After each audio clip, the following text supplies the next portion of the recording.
Ce jeudi 16 février 2023, sera diffusé le premier épisode de la toute nouvelle saison de Pékin Express.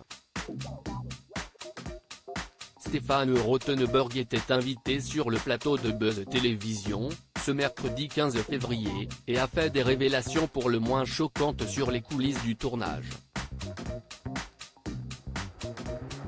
Souhaitez leur bonne chance. Cette saison, les candidats de Pékin Express vont devoir survivre dans 3 pays, la Bolivie, le Paraguay et le Brésil.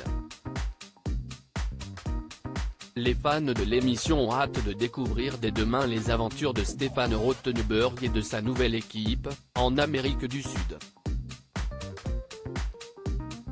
Les 8 binômes sélectionnés pour cette course vont inaugurer une nouvelle règle qui risque de les déstabiliser. L'équipe arrivée dernière de l'étape ne sera désormais plus la seule à décider du tandem qu'elle affrontera lors du duel final, mais toutes voteront à bulletin secret.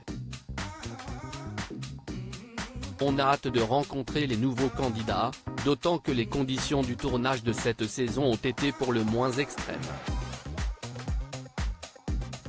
Le gourmet de Top Chef se rappelle avec une pointe de répulsion sa rencontre avec une Parapondra clavata, communément appelée fourmi-balle de fusil, une bête qui doit son nom à la douleur qu'inflige la piqûre de son dard.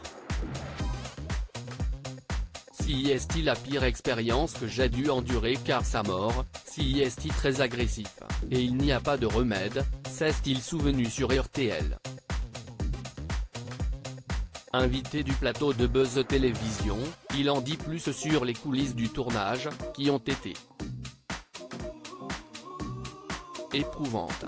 Notre équipe médicale était suréquipée. Stéphane Rothenberg est un warrior, mais même lui reconnaît que cette année, les conditions de tournage ont été particulièrement compliquées. Pour le premier épisode, on a quitté Paris le 23 août, il faisait très chaud et boé, on est arrivé à 4000 mètres d'altitude à La Paz en hiver.